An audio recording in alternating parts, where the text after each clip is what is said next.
adaptasiya proqramları ilə dəstəkləyir.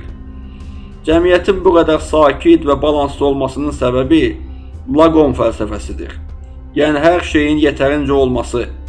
İsveçlilər üçün çox işləmək, çox xərcləmək və ya çox danışmaq ideal deyil. Onlar üçün harmoniya, balans və sadəlik həyatın əsas məqsədidir. İsveç həm də dünyanın ən təhlükəsiz ölkələrindən biridir. Qapılar çox vaxt açıq qalır, insanlar itirilmiş əşyaları dərhal sahibinə qaytarır. Cəmiyyət qarşılıqlı etimad üzərində qurulub və bu etimad pozulmaz dəyər sayılır.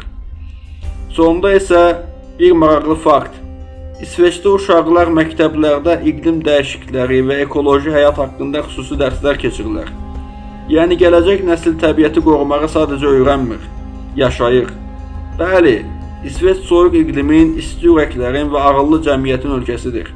Burada insanlar bərabərdir, həyat sakit axır və hər şey tam olması gərəkdiyi qədərdir. Ümid edək ki, bir gün bütün dünya da İsveç kimi bərabər, ədalətli və düşüncəli ola biləcək. Daha çox belə maraqlı məzmunlar üçün kanalıma abunə olmağı unutmayın. Sağ olun və Allah amanında qalın.